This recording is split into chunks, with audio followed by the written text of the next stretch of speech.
Halo, assalamualaikum warahmatullahi wabarakatuh.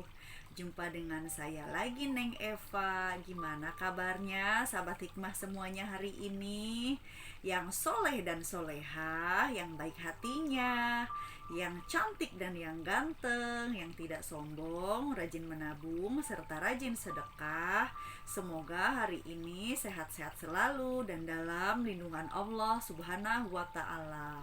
Dan semoga kita semuanya mendapatkan kucuran rahmat, keberkahan, dan keridhoannya, serta mendapat syafaat baginda Rasulullah Shallallahu Alaihi Wasallam, baik ketika di dunia maupun di akhirat kelak. Amin, amin, amin, ya robbal alamin.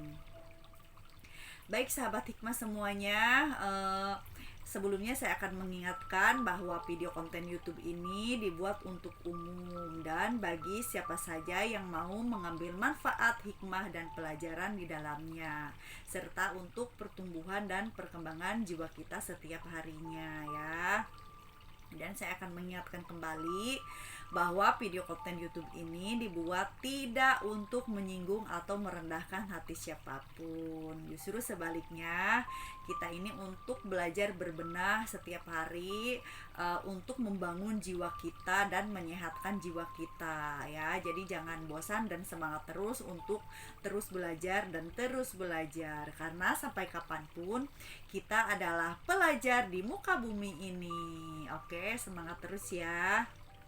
Ya, saya akan mengucapkan ya kepada semua para penyimak dan subscriber semuanya di seluruh tanah air dan juga dari luar.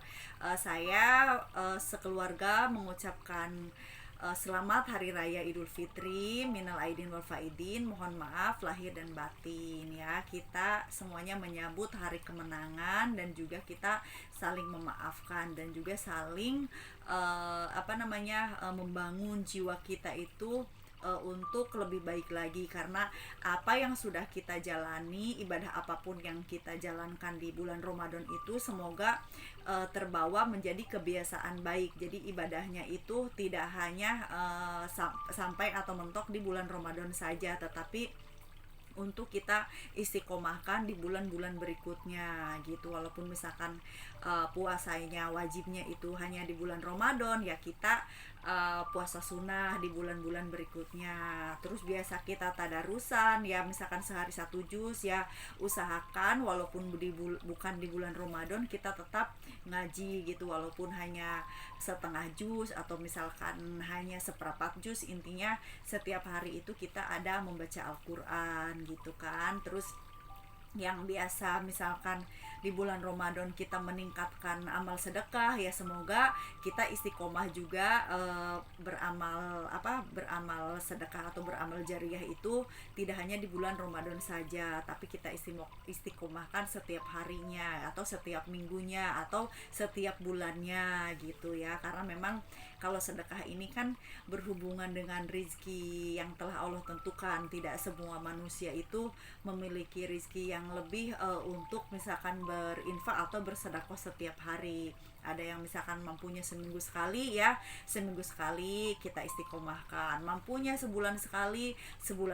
kita istiqomahkan. Mampunya setiap hari, ya alhamdulillah. Karena berbuat baik atau bersedekah itu tidak hanya berbentuk uang saja, bisa berbentuk makanan, atau misalkan berbagi makanan sebungkus dibagi, atau misalkan seorang satu bungkus, atau misalkan hanya aqua gelas sehari gitu kan, atau apapun itu ya, ataupun misalkan hanya seteguk air, ataupun hanya sebuah senyuman manis gitu, atau apapun gitu, itu merupakan suatu sedekah kepada orang lain. Maka peliharalah keistiqomahannya ya. Nah, kali ini saya akan ngebahas tentang ini aja ya, karena kita berhubungan baru habis lebaran dan juga tradisi kita itu saling memaafkan lahir dan batin. Nah, saya ini akan membahas tentang penularan energi negatif. Nah, saya akan membahas ini untuk pertumbuhan dan perkembangan jiwa kita, yang mana kita sudah, misalkan taruhlah kita sudah diampuni dosanya oleh Allah Subhanahu wa taala ya, karena sudah melewati puasa bulan Ramadan dan mendapatkan hari kemenangan gitu. Taruhlah kita kembali suci, kembali fitrah gitu kan. Jadi ibarat seperti bayi yang baru lahir.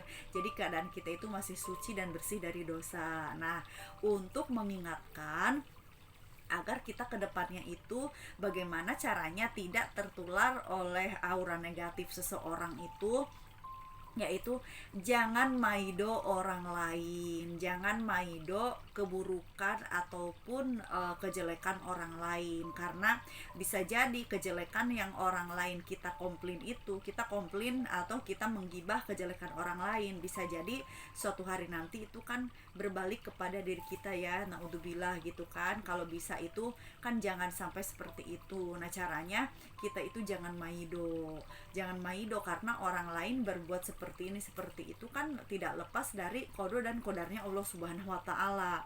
Maka kita pun harus sadar gitu, apapun yang orang lain lakukan, apapun yang terjadi kepada diri orang lain, kita itu tidak perlu mengkomplain gitu kan. Jadi semua manusia itu memiliki garis hidup, garis takdir masing-masing yang berbeda-beda. Jadi perjalanan kehidupan yang berbeda-beda, ujiannya pun berbeda pula. Jadi perlu kita itu hanya mengasihani, cukup dalam batin. Ya Allah, kasihan ya orang itu mungkin belum bahagia. Ya Allah, kasihan ya mungkin orang itu bahagianya di situ. Jadi jangan mencela, jangan menghakimi, apalagi maido terang-terangan gitu, ceplos-ceplos kita ngomongin orang itu gitu kan, kamu jangan begini begitu gitu.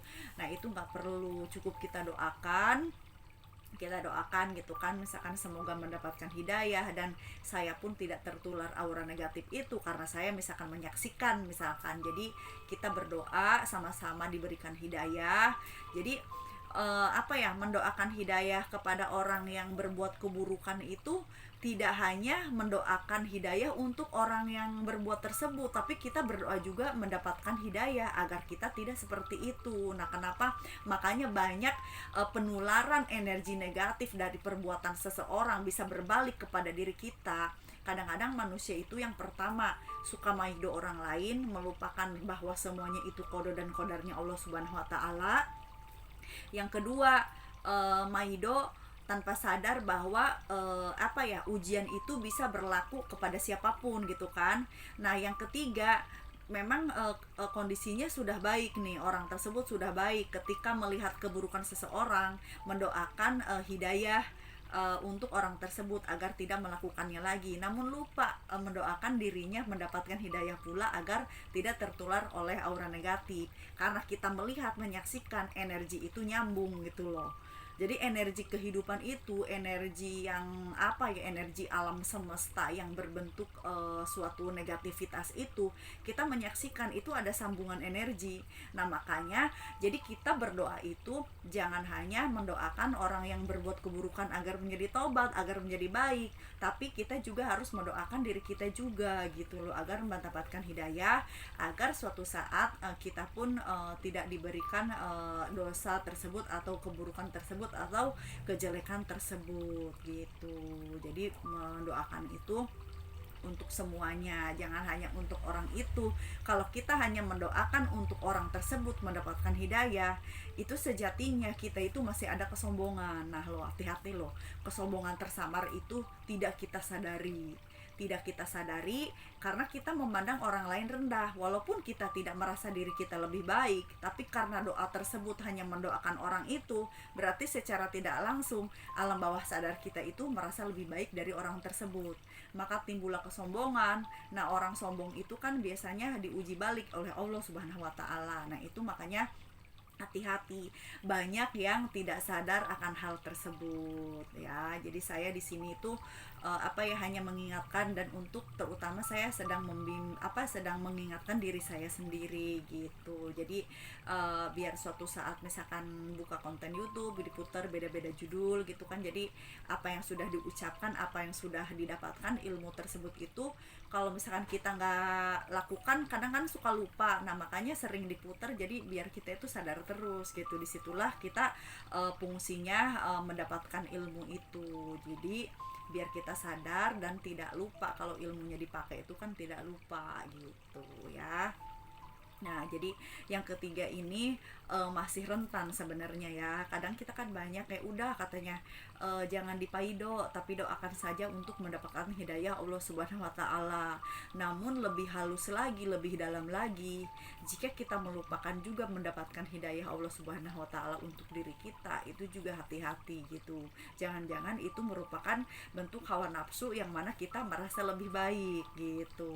Tapi itu merupakan kesombongan tersamar. Jadi bedah jiwa itu sesekali harus kita lakukan gitu ya. Jadi selain kita bermuhasabah diri, muhasabatun nafsi, atau misalkan kita bertafakur, itu bedah jiwa itu lebih dari bermuhasabah diri. Kalau bermuhasabah itu kan kita bercermin diri, entah dari perbuatan kita yang sebelumnya atau misalkan dari perbuatan orang lain, kita bercermin diri lalu kita tafakurkan apakah sudah benar atau tidak.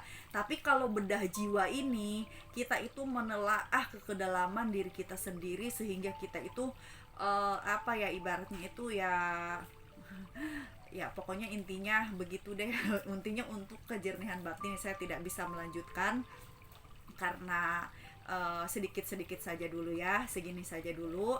Nanti kita lanjutkan lagi karena ada sesuatu pelajaran itu tidak bisa diinikan di konten YouTube ini gitu. Saya mohon maaf ya. Sekali lagi saya ucapkan selamat Hari Raya Idul Fitri. Mohon maaf lahir dan batin. Dan saya mohon maaf juga kalau ada kesalahan dan kekurangan dalam menyampaikannya.